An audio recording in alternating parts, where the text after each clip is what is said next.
Morning, monsters. Good to see you all. So, this morning we are going to be talking about an interesting little book that I first read when I was in university, and I have since recently reread, and I have often stated it as one of my all-time favorites. However, a recent reread has given me a more, shall we say, nuanced opinion of it. So it's from one of my favorite authors, Robert Heinlein. So Robert Heinlein is an author you have to describe in context. He was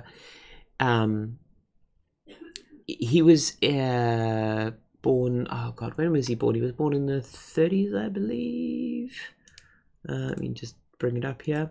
He was born in 1907. Yeah, 1907. The real formative thing for him was he was too young to really engage in World War One in any meaningful capacity, but he had been indoctrinated by World War One's propaganda machine and all that such. He had lived through the Great Depression, and then he had joined the Navy for World War Two. However, a medical condition stopped him from fully serving. He was an engineer and a scientist, and he actually even contributed tangentially in a small capacity to the Manhattan Project, and he's credited with two really big inventions. One is a robot, the first robot to handle nuclear rods or nuclear waste directly to minimize harm to humans.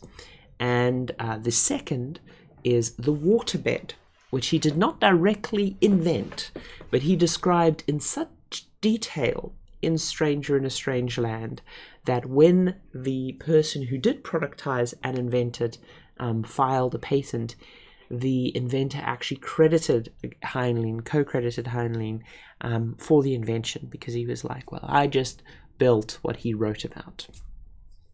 So he's an interesting character. In modern pop culture, he's probably best known for his Starship Troopers novel, which is very different from the movie, and we will talk about it some other time because it is one of my faves. But he was also, I hesitate to call him a first wave feminist, but he was extremely progressive, but he was almost a zero wave feminist. I mean, first wave feminist is probably accurate. But despite him being hugely progressive for his time, Heinlein has aged somewhat. I know we have mentioned it before when we have been speaking about Buffy and we've been speaking about Angel and all that stuff, but just because you were progressive in your sort of peak or when you were releasing content does not mean you stay progressive. However, that put aside, Heinlein is a prolific author. He's done so many books, from the more heavy books to the young adult stuff. He did, or it wasn't called young adult at the time. Most of his books for a younger audience at the time were called Boys' Adventures, which I find really sad because there is actually I think all kids would enjoy his books. Especially his younger audience books, and it's actually inspired me, and I'm working on some material that would be in that zone, but I'm removing some of those elements out of it. But Stranger in a Strange Land. So this was released not late in his career, but he was sort of on his main stride. Now you've got to understand he's a relatively commercial author. He's very successful. He was almost the J.K. Rowling of his time. He did a lot of books.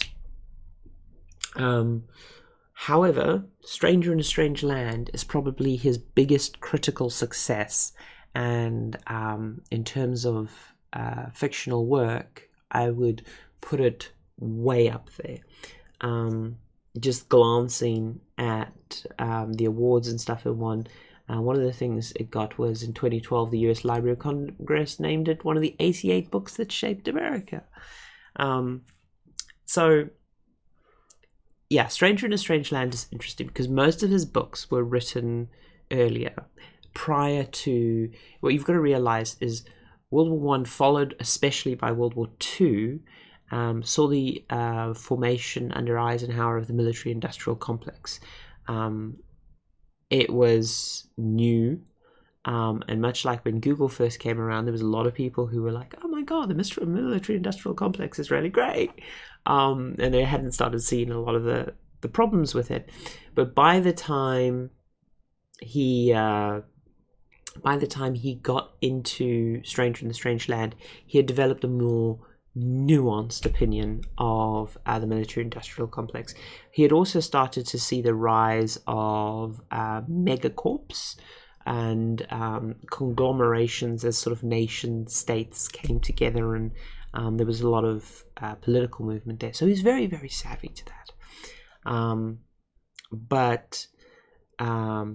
So Stranger in the Strange Land is post a lot of his military pomp stuff. Though, before we go too deep into that, the other thing I want to say that a lot of people don't understand about his military work is now, if you look at the military, less than 1% of the population serves in the military, and the military is has a very different place in society and culture, whereas around World War II especially, the percentage of the population that was engaged in the military was so high that it was like government service work, and pretty much everyone at least knew someone in the military. It was a lot more of a liberal organization just because of how wide a cross-section of humanity was represented in the military. So it's worth having these nuances and stuff. With all of that said, let's come to Stranger in a Strange Land. So the top line thing I would say is, I think anyone who's interested in science fiction and anyone who's interested in theology especially should read. Oh, and it's also anyone interested in linguistics, because he did a lot of early work. Now this is pre-Chomsky. This is pre a lot of this what we consider modern linguistics. He did a lot of early writing and study in this area. I think anyone interested in those areas should read this book. However, Stranger in a Strange Land comes with a big warning: critical consumption. I would not want a younger reader picking this book up outside of a classroom or outside of a book club or somewhere where you can discuss it and be critical about it, because there's a lot of info in here. There's a lot of payload in this book that can be quite hard to pass. We are not going to spoil this book initially in our discussion. We're just going to go through it. So Stranger in a Strange Land, the premise is beautiful. The premise is basically an expedition was sent to Mars, and now you've got to remember, in Heinlein's time, Mars and Pluto and all those planets were inhabited by aliens. Even though they knew they weren't in fiction, it was still in fashion that the universe was a highly populous place, and the solar system was a highly populous place. So yeah, they were sent to Mars, and the expedition mixed crew, because this is the other thing, he First Wave Feminist, he puts so many women forward and women in strong roles, and he does some really cool stuff with that, especially for the time. So his mixed crew goes off to Mars, and the entire crew dies while trying to settle Mars. However, prior to dying, because they were there for a while, one of the crew members got pregnant, but didn't get pregnant by her husband, but by someone else on the crew. And a bastard child was born and was left with the Martians. And we have a almost Tarzan style setup here. But the flip is that the Martians were more sophisticated, depending on how you measure it, than humanity.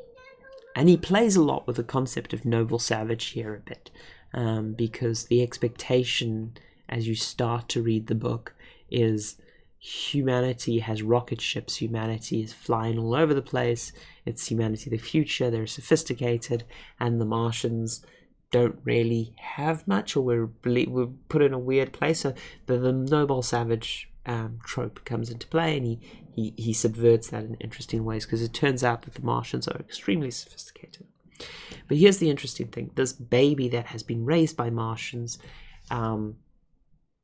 is now a stranger in a strange land, even though he has come home, because when a new Martian expedition is sent out a few decades later, they bring back 20-year-old Mike, as he's called, Michael Smith, which is just beautiful, because again, if you know anything about immigration in America and how names were just sort of assigned, because as a Martian child, you know, like his name, some weird construct. But yeah, he's brought back by the crew to Earth, and he is a media sensation immediately.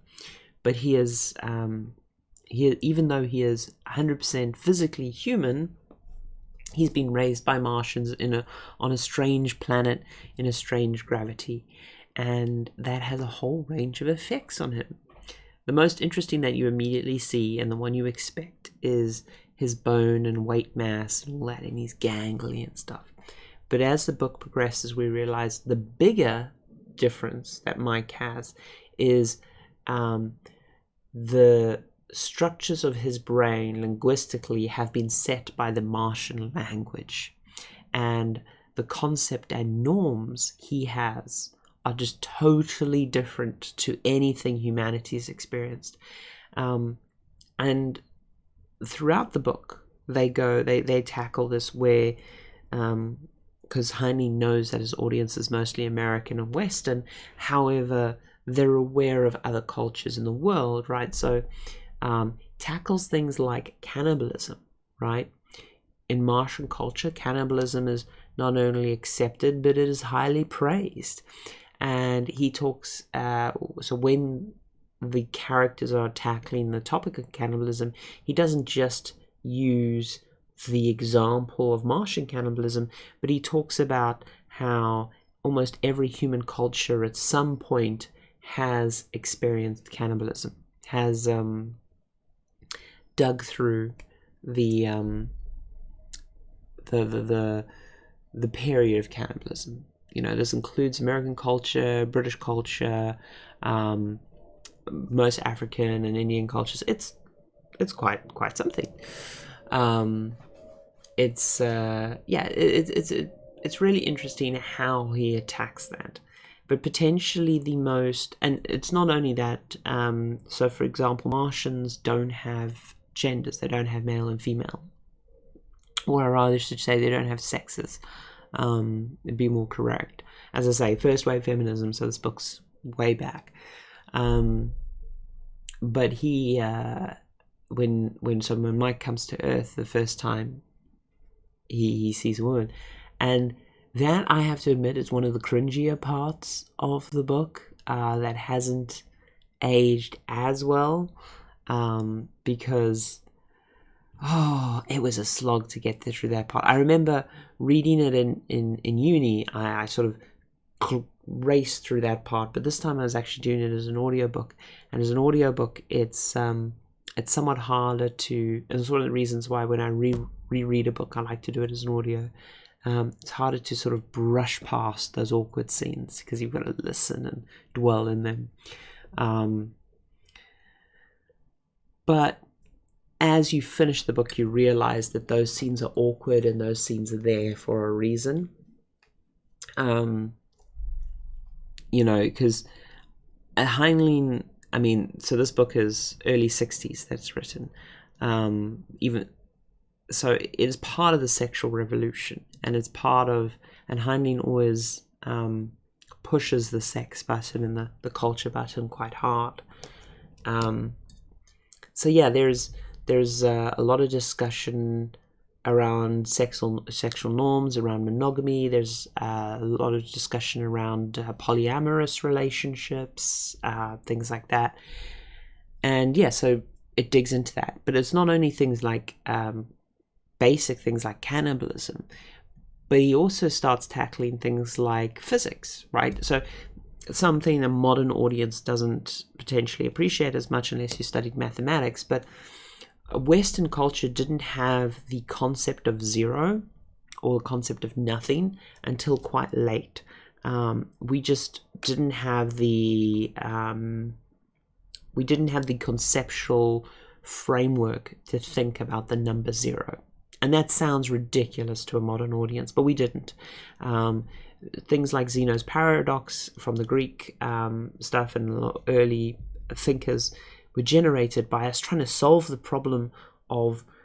So the Zeno's paradox is basically firing the arrow at the tortoise example or whatever, but basically if you take a distance and you halve it and you halve it again and you halve it again and you halve it again, do you ever reach your destination? And obviously the answer is no, because you're approaching zero, but they didn't have the concept of zero.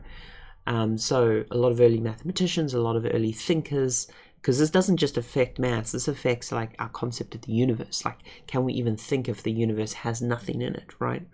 But then thankfully, as we started importing Arabic number systems and as we started interacting with the Indian belief system, and we started interacting with sort of South Asia there, the concept of everything from nothing and the concept of nothingness came across in linguistics and numbers, and the thought of, oh shit, nothing is a concept that you can have, and if you multiply nothing, you still have nothing. It is nothing, and that it sounds bonkers in modern English because we've adapted to it, but at the time it was fascinating. So in Stranger in a Strange Land, Heinlein attacks that with our concepts of physics, our concepts of culture and understanding. But then the thorniest one, and he waits and he works on this, he waits until quite late in the book, and he plays up on a lot of assumptions, especially because at this time American evangelism and revivalism has just kind of started and been popular, but it's been maligned to some extent in more sophisticated circles, but the general populace doesn't see these mega churches yet as a problem. Now, in the modern context, as a modern reader, we can understand, well, actually, I think if you were reading this when I first read this in early 2000s, you'd be like, oh yeah, mega churches and evangelism, that's completely fucking bonkers, and why is this even a thing? And we had a lot of contemporary authors like Stevenson writing about it at the time that were interesting. Whereas now I think we've swung back a bit, sort of post the rise of religious right and all that stuff. So maybe it'll be a bit more awkward to read now. In fact, actually, I think that's one of the reasons why I find that section a bit more awkward. But he tackles religion, and obviously religion and theology is so key to our understanding of societies. And in A Stranger in a Strange Land, he really does go to head toe to toe with that. I'm hesitant to talk about plot details because I don't think they're as important. I think there is a real power to this book, though, because even though Heinlein is writing from, the early 60s, even though he is someone who was born at the start of the millennium, he has been so progressive in this work. And as I say, when you read this work, there would be some elements in it that are almost regressive to you. But I think a lot of even modern, I think there's a lot of people now who would still find start of the century, sorry, not start of the millennium. Thank you. He was born at the start of the 20th century. It's weird, the fact that we, in our life, have experienced the tick over of a millennium. It kind of throws your whole thing. I think there's a lot of people now, not necessarily people who would self-identify as liberal, but I think there's a lot of people now who would read this book who would still be blown away by how progressive it is from their particular framework. And I think there is a lot of especially people like myself who are, well, maybe not myself because I've studied philosophy and I've done a lot of theological work, but I think there's a lot of self-identified liberal people who, when they read this book, will feel very challenged in it. It doesn't, it has a lot packed in. Now, there's some elements that, as I say, this is why I think it's best consumed in a book club environment or in a academic environment, and it's something why I think I've been considering actually maybe starting a book club on this channel to do these discussions, but I've got to sort of sit with that concept for a week or so.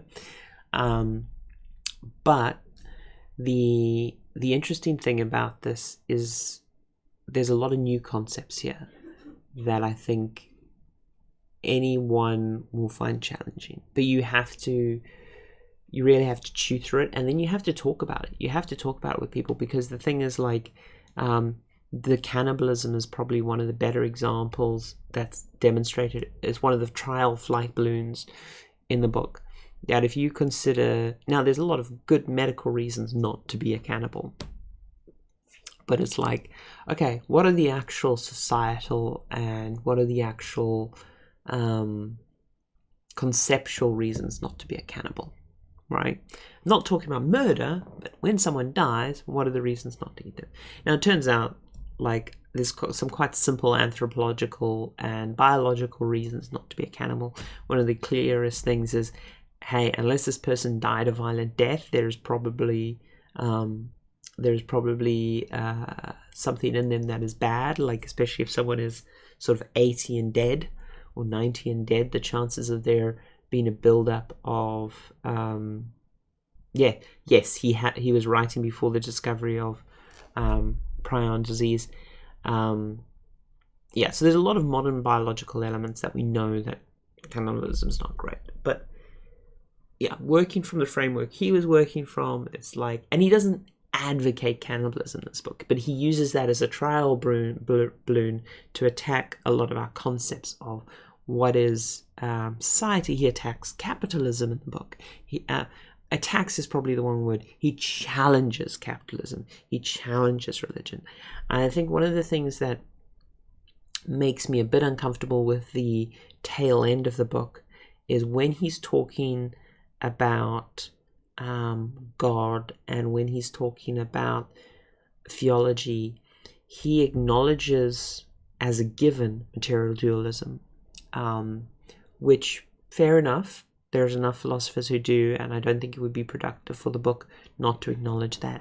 But he also writes some scenes which remove doubt from the existence of, up until about 3/4 of the way through the book, there is no evidence from a reliable narrator given to the audience that the unbelievable exists. However, in the last sections of the book, there are paragraphs and there are chapter sections which, from a reliable narrator, confirm the impossible, or confirm the existence of something that was only posited until this point. And that's exactly it. He goes for a big taboo to make way for lesser taboos. Exactly how he tackles it. He really knows his audience. He writes it up well, and I think you could really do a chapter by chapter dissection of this book, and you would get a lot out of it. There's a lot of things that, as a modern reader, you might be thrown. Like, there's weird things like waterbeds is a classic one, right? So he just has waterbeds in there, but they're not described using the how. If I described a waterbed, it's not how I would describe a waterbed. But they're a medical device that is used for obvious reasons when you actually think about it. But they're a thing there and it's described. But then also in this book he has, I have a small school near me, children go towards the school. So there's elevators, but the elevators aren't like mechanical elevators. They're tubes that you get flung up and down in, and that's kind of accepted, almost sort of Futurama style. There's flying cars that are self-driving but he doesn't describe them like that. He describes them more like planes and stuff. People have grass, like actual grass, growing in their lounge instead of a rug, because that's a thing you do. The entire world has united into a one world government infrastructure, but it's not all kumbaya. It's very much, he critiques that, but that's a thing that's just accepted. But the way the blocks are framed for a modern reader might be a bit strange. He talks about a lot of stuff with a slightly thrown frame of reference, or a slightly dated frame of reference. For instance, television. He has stereo vision in the book, but stereo vision is this huge like tube. So now bear in mind, now at the time, televisions, when he's writing this, are the size of, they're cabinets, they're boxes. So stereo vision is like this big aquarium tank, but it does a full hologram, right? Because he was thinking, like, how could you actually do like a hologram? And it's like, well, you need a suspended medium to project light onto. So it's like this aquarium thing. And the way he describes it's so weird and funky, where it's effectively 3D TV. So there's fun bits like that. They're all often especially in science novels that are written by engineers, science fiction novels that are written by engineers or people who are futurists and actually doing research. There's a lot of anachronisms like that when you read a more dated one, like some of the way the rocketry stuff works, but then also just some of the structures of government are so heavily informed by what we would now describe as the military-industrial complex, as so many of his books are, because he just assumed, and I think a lot of writers at the time assumed, the military would just be a bigger part of government going forward. He didn't see the sort of huge... when World War II ended,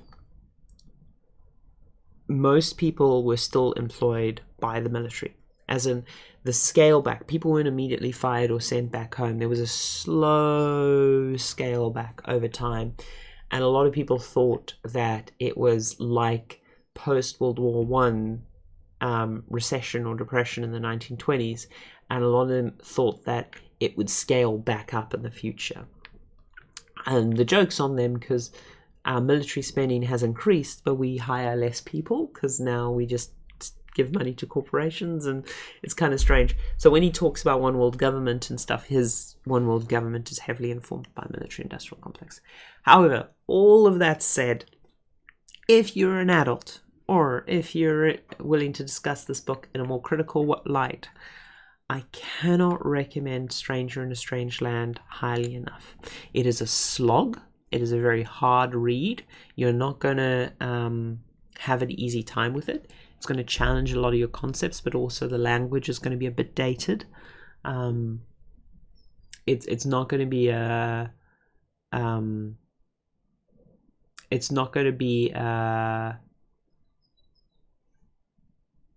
breeze, shall we say. It's going to be a project you sit down and consume. However, if you're interested in the topics I've discussed, I think it's well worth your time.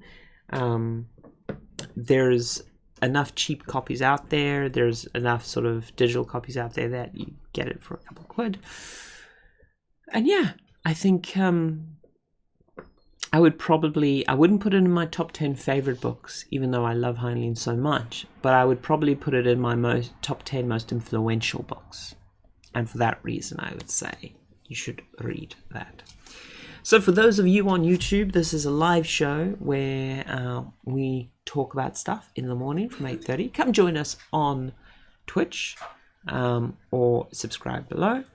But for those of you on YouTube, ta-ta for now.